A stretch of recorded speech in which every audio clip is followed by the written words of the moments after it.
This sound changed my life.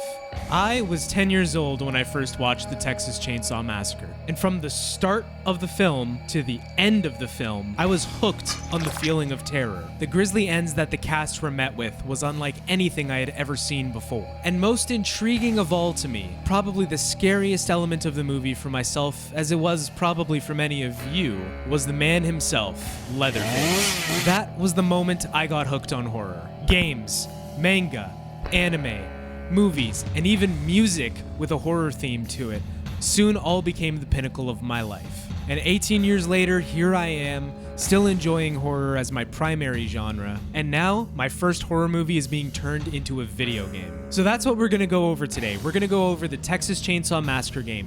What do we know? What can we infer from tweets? Whether that's key art, map design, game design, and mechanics. But first, if you enjoy horror content and learning something new, hit the subscribe button because you are gonna love my channel. And if you enjoy this video, make sure that you leave it a like and tell me what your favorite horror entertainment is. Could be a movie, could be a comic or a manga, it could be anything. If it's scary, I wanna know about it. Without further ado, let's ride. The Texas Chainsaw Massacre game is being developed by Sumo Digital and published by Gun Media. These studios aren't household names by any means, but they've been around the block for a little bit. Sumo Digital has a few notable titles like Crackdown 3 and Sackboy, but many of their team members can be found in the credits of titles like Call of Duty Vanguard, AAA titles that have big budgets and very big expectations. Now, Gun Interactive has published a game before, that game being Friday the 13th. As you might know, Friday the 13th is another asymmetrical horror game that's pretty much a dead game now. Now, this might raise some questions for some of you who know about the history behind Friday the 13th and its entire existence, especially concerning things like the matchmaking back in the day being extremely inconsistent, not having enough server space for all the concurrent players, until its eventual shutdown in 2020. However, please do keep in mind that it's been 3 years since the game shut down, and it's been roughly 6 years since it was released. In that time, I think Gun Interactive has definitely learned a thing or two about having the proper amount of server space, as well as not getting involved with properties that have legal disputes. I can safely say I think the launch is going to be a lot better than Friday the 13th's launch, and I think the game is going to get more support and better servers. Anyways, the whole Friday the 13th situation could be a topic for an entire other video, so let me know in the comments if you want me to make a video about that. Now for the game details.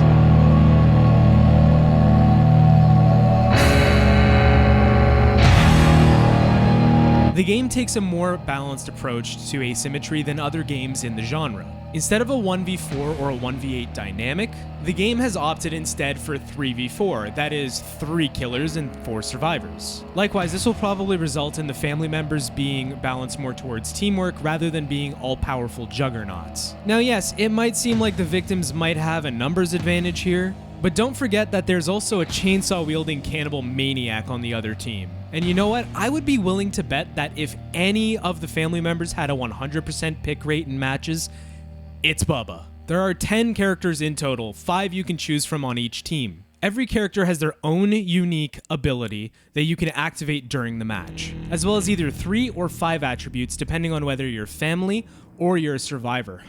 And yes, again, Bubba is one of the playable characters. Speaking of Chainsaw Man himself, his chainsaw is both his weapon as well as his unique ability. See, every character has their own unique skill. It's kind of like Dead by Daylight's killer power, except all the survivors get it too. The victims.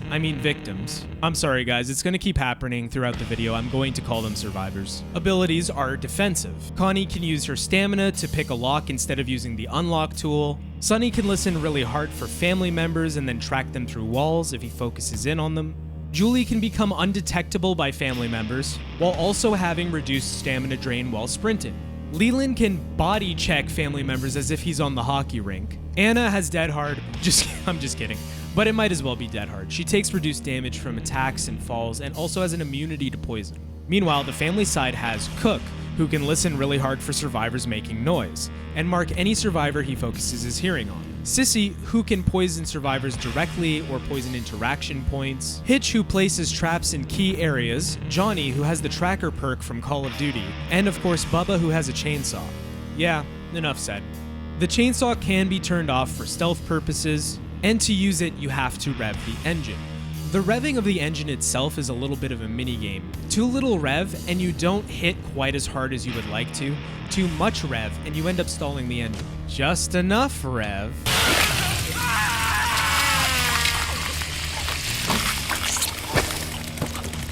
According to the official site, all these abilities can also be customized if you'd like to do that. However, we don't quite know how that's handled just yet. Aside from abilities, there's also mentions of perks and loadouts, but there's very little details on them just yet. We're going to have to wait until their metagame update for us to get any more details.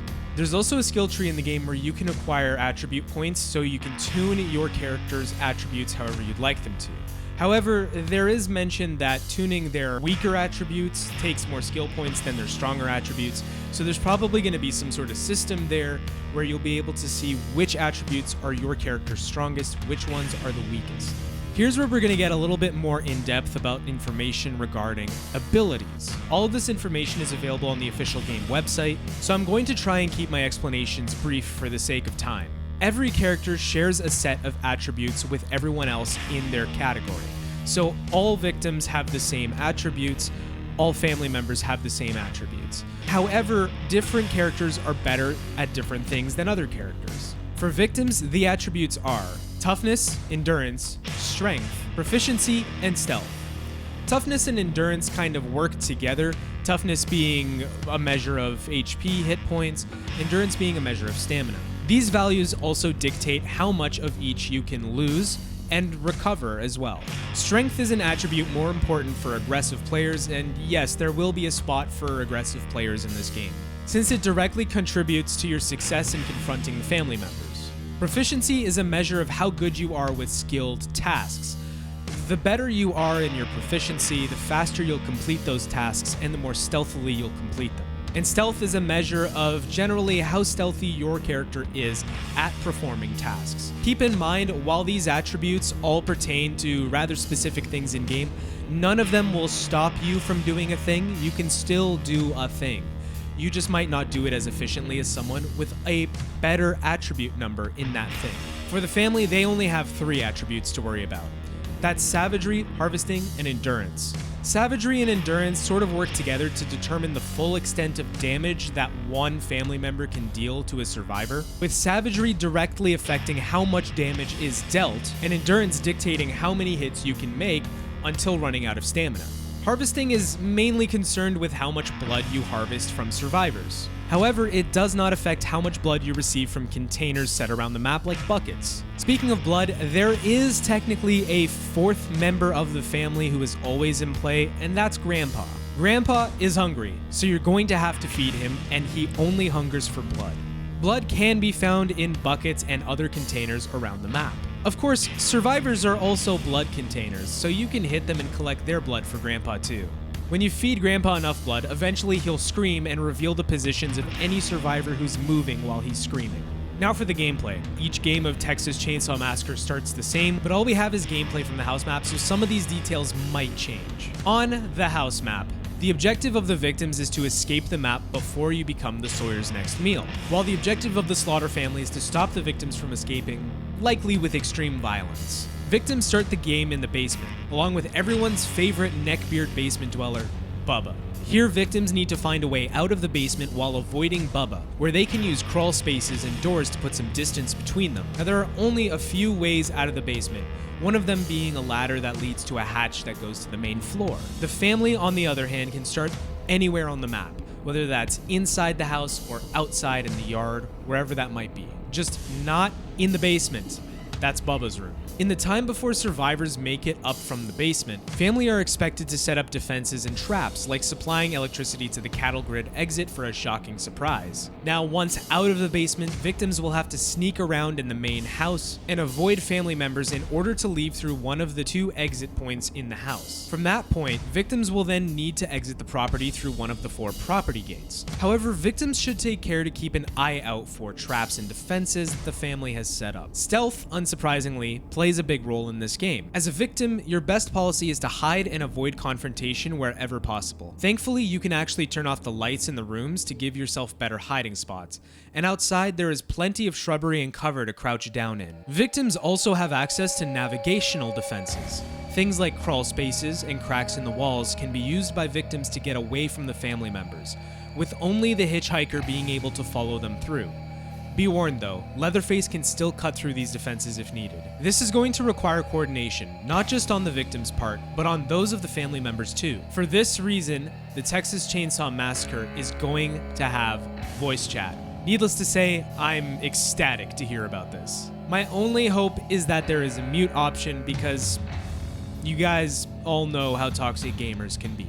As for the maps, we have 3 confirmed maps for launch. Each map has been faithfully recreated from how we've seen them in the original 1974 film. Sawyer House in specific is the most iconic one, and it just looks absolutely beautiful in this game. There is also a gas station map as well as a slaughterhouse map as well. The maps I feel are particularly important with this game because next to teenagers getting deleted with power tools, the next most iconic thing about the Texas Chainsaw Massacre is the rural blue-collar scenery that can be found all over the film. And these maps are going to sell that no problem at all. Aside from all that, the Texas Chainsaw Massacre game is confirmed to have dedicated servers.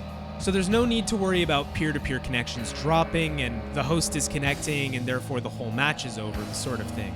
There will also be a technical test happening soon, although there's really no word on when that's going to happen.